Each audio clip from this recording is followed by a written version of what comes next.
mga Terminal guys? 3. Terminal 3? Maraming magnanakaw. Magnanakaw. Babala sa lahat ng Pilipino na lalapag sa Terminal 3 sa Ninoy Aquino International Airport. Mag-ingat kayo mga kababayan. Dahil ang NAIA Airport na sinasabing mahigpit ang seguridad, ngayon ay napasok na naman ng mga magnanakaw. Kaya wag na wag po kayong magtitiwala sa mga taong nakakasalamuhan ninyo sa airport. Ibinahagi ko ito sa inyo para makapag-ingat po kayo at nang di kayo mabiktima ng mga taong hindi lumalaban ng patas. Meron kasi tayong kababayan ngayon ng galing ng Solomon, Israel, ang nabiktima ng modus na bait-baitan. Nadali siya ng modus na budol-budol gang na kunwari ay nakikipagkaibigan hanggang sa nakuha ang loob niya. Nagtiwala siya kaagad sa tao ngayon lang niya nakilala. Kwento niya, iniwan umano niya ang kanyang bagahe sa taong nakilala niya dahil sa may pinuntahan siya. Pero nang kanyang balikan ang kanyang bagahe, wala na ang taong kanyang pinagbilinan at ang kanyang bagahe tinangay na ng magnanakaw na inaakala niyang mabait.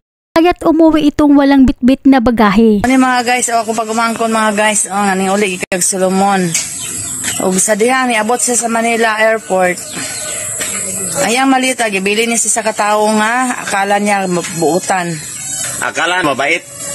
Mabait. Yun pala, magnanakaw. Magnanakaw doon sa airport. Ayan, mga modus sa airport yan. Shout out ko sa kuan. Shout out bisa. Nakuha sa bag. Ano ako pag umangkon diya sa Manila nga airport. Okay? Gikuha gid taon niya mga Terminal guys. 3. Terminal 3? Maraming magnanakaw doon. Terminal 3. Oh, Terminal 3. Ayan, kararating lang niya dito mga guys kahapon. Kaya magsilbing aral sa atin itong masamang karanasan ni kabayan mga kababayan. Kaya kung maaari, iwasan po natin magipag-usap sa mga taong hindi natin kakilala sa loob at labas ng airport. Lalo na kayo mga OFWs, target kayo nitong mga magnanakaw dahil ang alam nila kapag OFW maraming pera ang dala at mamahaling gamit ang laman ng bagahe. Kaya magdubli ingat po kayo sa loob at labas ng NAIA Airport. Ingatan nyo ang inyong mga bagahe na laman ng inyong pinaghihirapan para hindi kayo matulad sa sinapit ng isa nating kababayan na luhaan ng lumabas sa NAIA Airport Terminal 3. Ayun, wala na siyang dalang bag, wala na siyang mga damit kasi nandoon sa malita niya.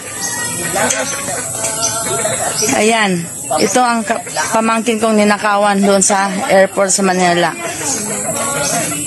Attention mga kababayan nga naa sa mga biyahe, mag-ingat kayo diyan sa airport, mga pasahero, mga passenger. Baka kasi kayo na naman ang maiisahan. Kaya kung ikaw ay pauwi na sa Pilipinas, kabayan, mag-ingat po kayo sa loob ng airport. Mag-ingat kayo sa mga taong nakapaligid sa inyo para hindi kayo maisahan nitong mga magnanakaw. Hanggang dito na lamang po, mag-ingat po kayo palagi kung saan man kayo ngayon.